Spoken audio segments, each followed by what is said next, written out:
Hello, beautiful soul. Welcome to my channel. My name is Joanna. If this is your first time visiting, thank you so much for being here. Thank you so much for giving us your time. I hope that the information I present to you is going to be somehow helpful to you. Ultimately, my job, if you will, is to help you make sense out of this whole spirituality thing. So if you are into that sort of thing, if you want to feel more empowered, I hope you stay. I would love for you to click the notification button to subscribe. It helps the channel grow. The more people are aware of their power, the more we will create a better world. I, for one, would like that. And share it with a friend or two if you find this information helpful. For those of you who are returning, thank you so much for being back. Without you, I wouldn't do this, and I absolutely love what I do. I love connecting to higher consciousness because not only does it make me feel like I'm at home, but I learn from it. I learn from it all the time.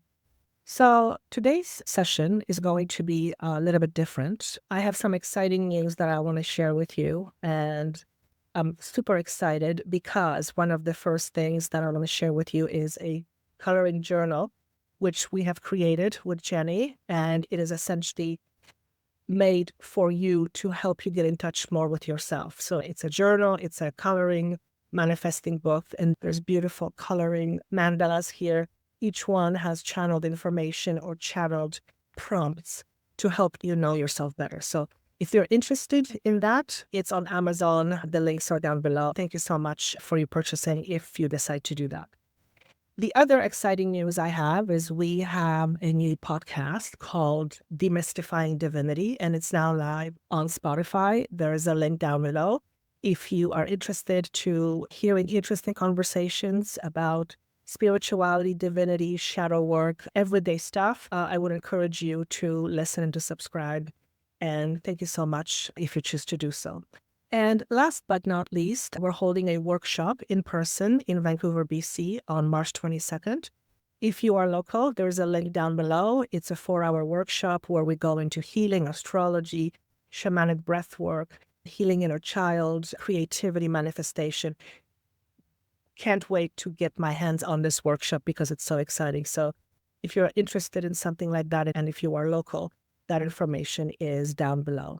Thank you for your time. They're asking me for you to give me suggestions. What is it that you would like to see from me, either online or in person? So if you have any interests that you would like to explore further outside of the YouTube setting, a course or a workshop or something that you feel would benefit you on this spiritual journey, just note it down and I will definitely take it up with my team because they're asking me to ask you that. So thank you for your comments, for your likes, and let's move into today's session. So today's session is all about what does it mean to be a spiritually balanced person? Not only what does it mean, but why do we care? Why would we want to be a spiritually balanced person? So I tuned in and I said, okay, tell me. And essentially, what I received is that first and foremost, a spiritually balanced person ultimately feels wholeness on the inside. A spiritually balanced person is connected to the source of all that is, and it is not just a concept, it's their experience. In other words, they live the truth that they are more than the body, that they are also a spiritual being. And when we're connected to this awareness that we're a spiritual being as well as a physical body, we experience more access to our power. And it's not that we normally don't have access to our power, but when we are predominantly living in 3D restricted consciousness, we don't believe we have this power. So a spiritually balanced person knows and understands his or her power and knows how to wield it respectfully and responsibly. Aside from that, being a spiritually balanced person makes you feel more safe, makes you feel more whole, makes you feel more present with yourself, makes you be more in your body. Essentially, you are feeling more at peace with yourself. And who doesn't want that? I always say I had never had a client come to me and say, hey, Joanna, I don't want to feel peace right now. It's just that's not how it happens. So this is what it means to be essentially a spiritually balanced person. Now, I don't know what the Wikipedia says about it, but this is what my guidance is telling me. So why wouldn't we want that? Why wouldn't we want to experience being a more spiritually balanced person? Everybody wants peace. Everybody wants to feel whole. Everybody wants to feel more empowered. Who doesn't want that? I pulled some cards and I was asking my higher guidance to share with me what information essentially they want us to know as we go through this process of becoming a more spiritually balanced person, which essentially what it means, we're in a process of reconnecting back to our spirit. We are in a process of reconnecting or connecting more to our spirit, which means if we are in a process of that, we are currently not that. We are disconnected from our spirit, or we are not as connected as we could be. That is a very important thing for us to know because we are all going through this process of transition. Things are changing really fast. Different things are happening all over the world, and there's, at least what it looks like on the outside, a lot of chaos. But as I talked about on the last video, chaos doesn't mean that something is bad. Chaos simply means that something is out of order. And we don't like feeling out of order because it doesn't make us feel safe. But in actuality, what the world is presenting to us on the outside is merely a reflection of the inside. So essentially what it means is that when we are experiencing a lot of chaos externally, it has to be projected from us internally, which means we are in our own chaos. We live in our own inner chaos. Some call it inner prison. And that is not a very free energy because when you are in prison, you are not free. So we are imprisoned by our own minds. And in order to release ourselves from our prison, we have to understand our mind. We have to know how the mind works. And as you know, mind is the most powerful tool there is because in reality, all is mind. So part of becoming spiritually balanced person, we have to release that which no longer serves us. Any old restricting beliefs we hold about ourselves that is not aligned with our spiritual essence has to be looked at because whatever is limiting us from embodying our spiritual essence is essentially called a limitation. And what do limitations do? Limit us. So we live in our own mind-made prison, and as a result of that, we are holding ourselves back. What are we holding ourselves back? Many things, but we're also holding ourselves back from experiencing more peace. Now, think about this for a moment. Logically speaking, why on earth would you want to hold yourself back from feeling peace? Like, how does that make any sense? Well, perhaps you don't know what's holding you back from you experiencing peace because peace comes from the inside. It's not from the outside. Peace comes from inside. So if we are not experiencing inner peace, then something must be standing in the way of us experiencing this peace. And it's called programming.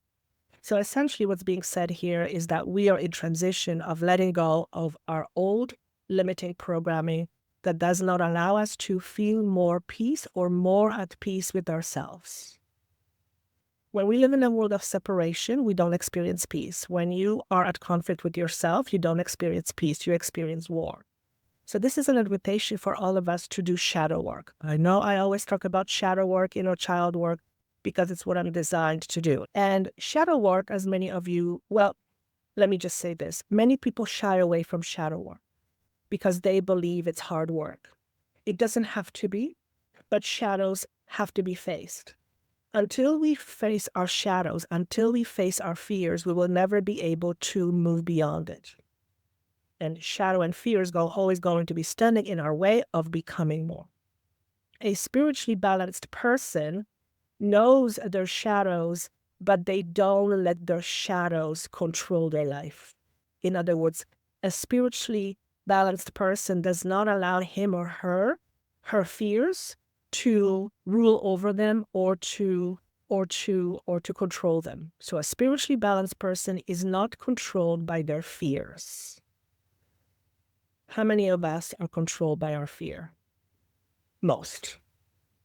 That is not to say that fear isn't an important aspect of us being a human being. Fear prevents us from, from death. You don't want to be so fear-free that you don't pay attention and take care of your body. You don't want that. So a certain level of fear is important, and it's actually extremely important to the physical body. Too much fear, it's like too much pepper on a steak. It's just not very palatable. Doesn't feel very good, doesn't taste very good. Can you deal with it? Yeah, but you'd rather not. So the message here is stop avoiding, and that's a message for me too, of course. Stop avoiding looking and examining your shadows or your fears. And like I said, many people are afraid of doing shadow work because, well, it is uncomfortable. That I will not lie. It is uncomfortable, but it's not bad. It's nothing scary. It doesn't have to be anything scary. When we avoid looking at our shadows, when we avoid looking at our fears, and it's predominantly because of how it feels. When we avoid feeling fear, we are constantly essentially controlled by our fear. And I, for one, don't want to be controlled by my fear. I want to be in control, Joanna. I don't want my fear to be in control of me. And in order for me to go to the position where I am in charge and not my fear, I have to first recognize my fear. I have to understand my fear. My fear is there for whatever reason. But distancing myself from my fear and no longer embodying or identifying myself with the fear, it allows me to make different choices and different decisions because I have access to higher awareness. When fear doesn't dominate me, I have access to higher awareness. Where fear doesn't dominate you, you have access to higher awareness. When fear doesn't dominate you, you have access to higher awareness. The word is dominate. If you're afraid of tigers, I want you to be afraid of that. Okay? If you're afraid that the entire world is going to reject you, and because of that, you keep yourself at home, and you basically prevent yourself from life, that's your fear controlling you. That's your fear limiting you, which means you are not in charge, your fear is.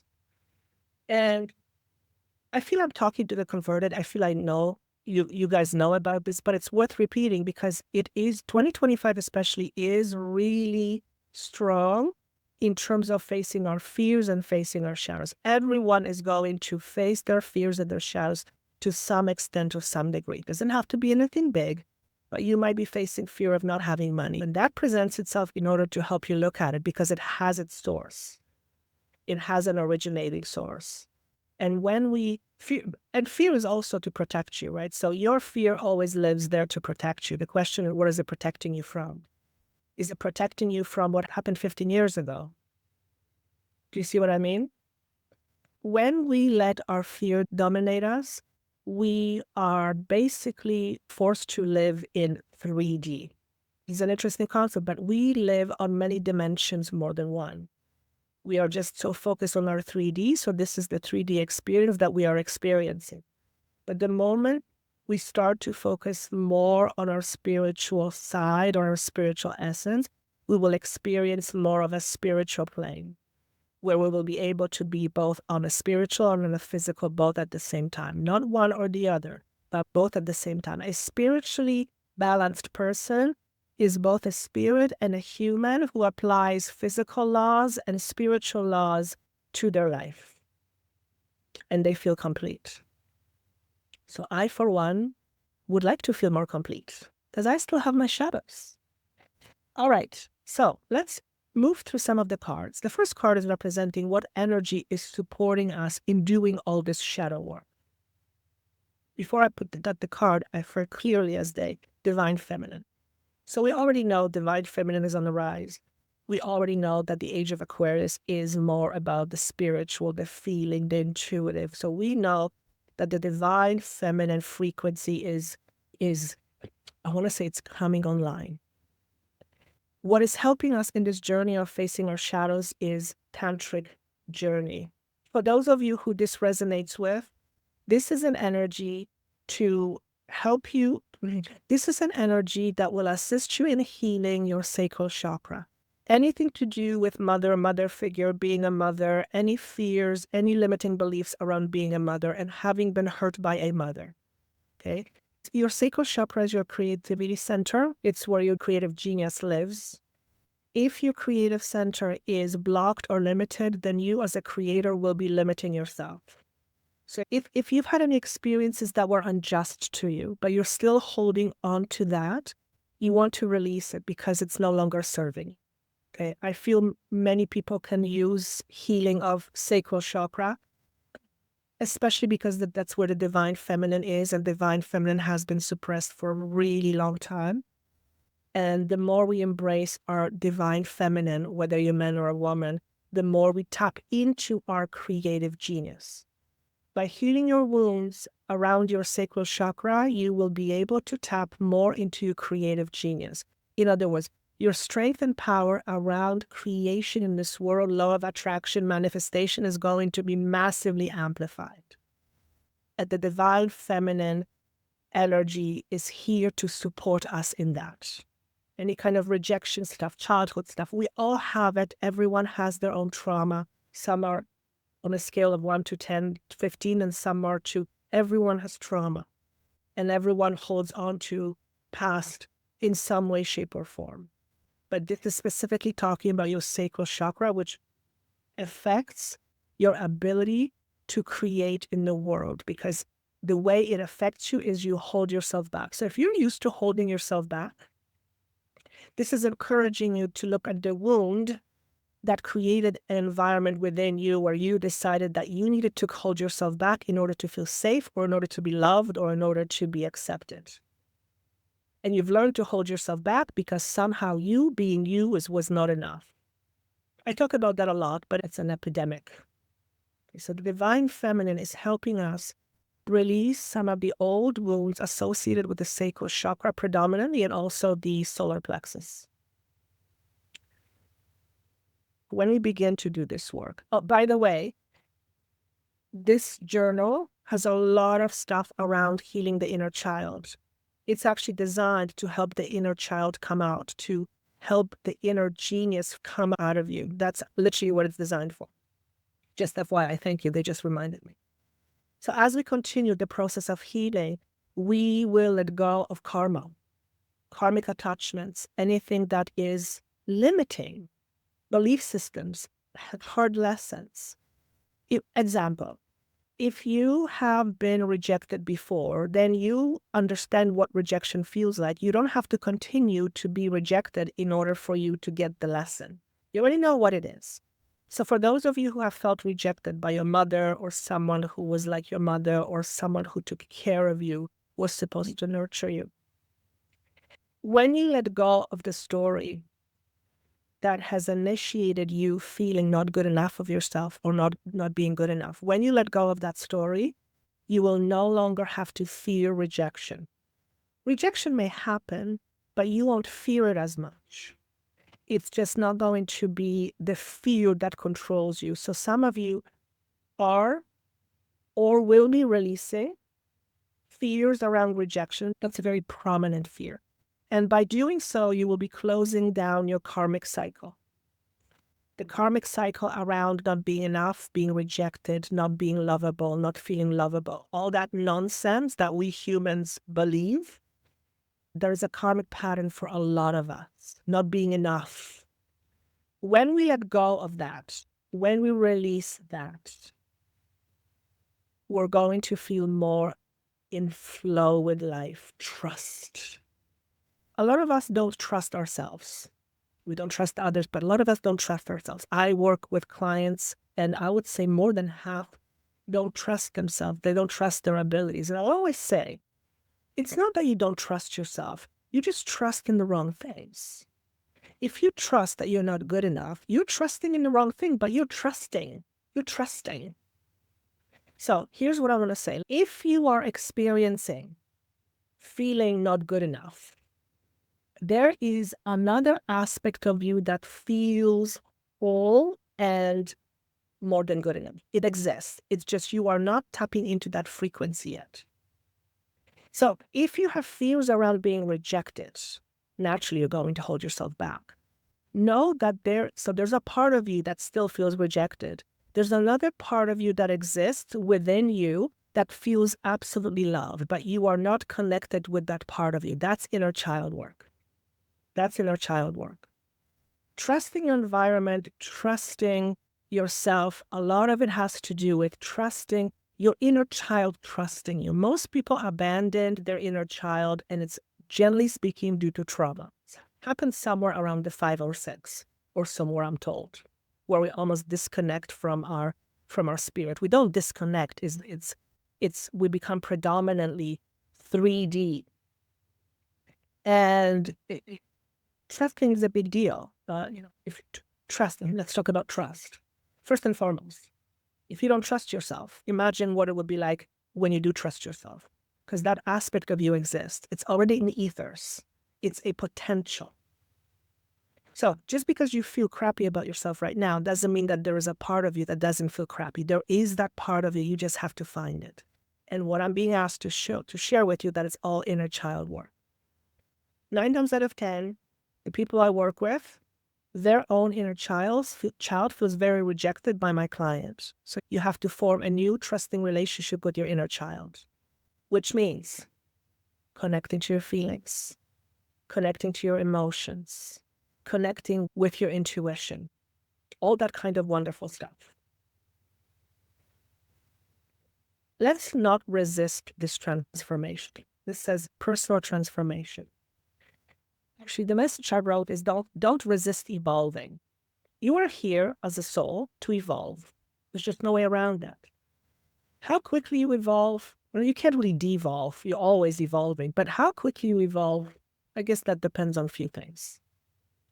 However, your willingness to evolve is a big one.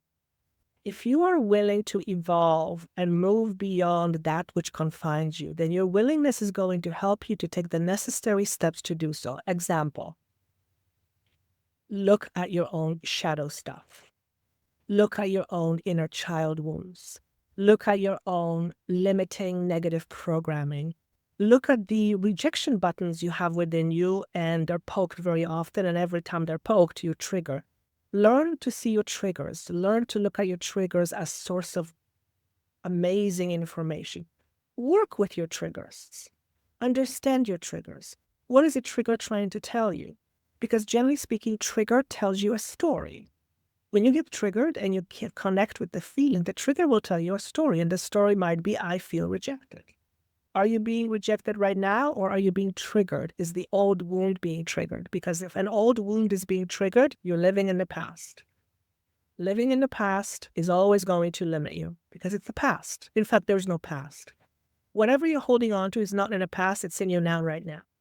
So in essence, what they're saying is, in order to evolve, we are evolving, but to evolve means to move beyond something.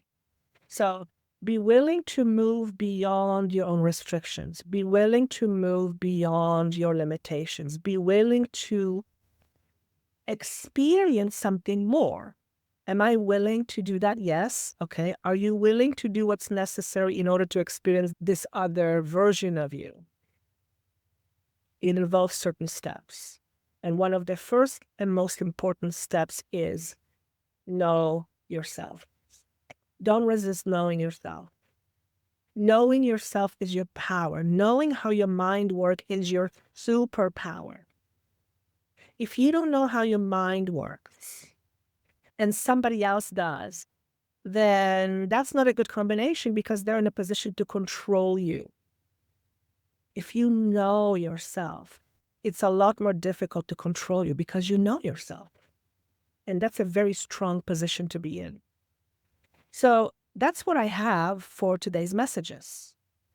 That was actually quite fast, but I liked it. Let me know how you feel about this. Again, I would encourage you to, or invite you to listen to our podcast on Spotify. There's actually a podcast that goes into each individual sides, I believe is episode 4. for March. So if you're interested to see what's happening for you for each time, there's a short message, astrology message, and there's also a message from my guides for each and every sign. And of course, if you would like to get a copy of this beautiful journal, I'm so proud of it, do that. There's a write-up on Amazon, so it'll tell you exactly what it's about. And last but not least, if you are local and you would like to experience 4 hours with me, my team, and Jenny, and you'd like to get some healing, inner child healing, and amp up your creative forces and go through a powerful breathwork session to release, that information is down below. Again, it's on March 22nd. Thank you so much for being here. Please do share, comment, give us suggestion, and have yourself a wonderful weekend or whenever you watch it. And I look forward to seeing you soon. Take care. Bye-bye.